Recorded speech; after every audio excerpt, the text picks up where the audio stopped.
দুর্গাপূজার ছুটি শেষে রাজশাহী ও চট্টগ্রাম বিশ্ববিদ্যালয়ে ফিরেছে নির্বাচনী আমেজ। রাকসু ও চাকসু নির্বাচনে সামনে রেখে ক্যাম্পাসের ক্যান্টিন, লাইব্রেরি বা চায়ের দোকান সবখানে বইছে ভোটের হাওয়া। চলছে প্রার্থীদের প্রচারণা ও গণসংযোগ। প্রতিনিধিদের পাঠানো তথ্যচিত্রে ডেস্ক রিপোর্ট। সোমবার সকালে রাজশাহী বিশ্ববিদ্যালয়ে প্রচারণা শুরু করেন কেন্দ্রীয় ও হল সংসদ প্রার্থীরা। ছুটি শেষে ক্যাম্পাসে শিক্ষার্থীদের উপস্থিতি কিছুটা কম থাকলেও দু একদিনের মধ্যে জমজমাট প্রচারণার আশা তাদের। আগে ছিল রাত 10টা, এখন রাত 12টা পর্যন্ত করেছে। তো গতকালকে আমরা টুকটাক হলে গিয়েছি, প্রচার শুরু করেছি। শিক্ষার্থীদের কাছে আমরা পুরাদমে প্রচারণা শুরু করেছি। শিক্ষার্থীরা আমাদেরকে আশ্বস্ত করেছে এবং শিক্ষার্থীদের কথা অনুযায়ী আমরা আশাবাদী।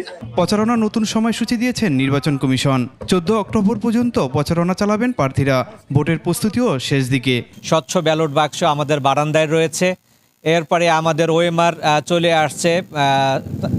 এরপরে অন্যান্য আমাদের অফিসিয়াল যা কিছু প্রস্তুতি, সকল প্রস্তুতি আমরা সম্পন্ন করে রেখেছি।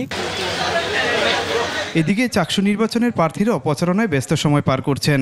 পূজার ছুটি কাটিয়ে এখনও ক্যাম্পাসে আসেনি বেশিরভাগ শিক্ষার্থী। থেমে নেই গণসংযোগও।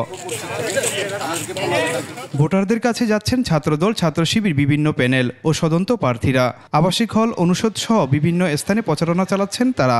দিচ্ছেন নানা প্রতিশ্রুতি ও নির্বাচনী অঙ্গীকার। আমি নির্বাচিত হলেও কাজ করব, না হলেও কাজ করব। সুষ্ঠু ও গ্রহণযোগ্য ভোট আয়োজনের আশ্বাস দিয়েছেন নির্বাচন কমিশন। চাকসু নির্বাচনের কেন্দ্র ও হল সংসদ মিলিয়ে মোট প্রার্থী 907 জন। ভোট গ্রহণ 15 অক্টোবর। মাসুম পারভেজ, 21 টেলিভিশন।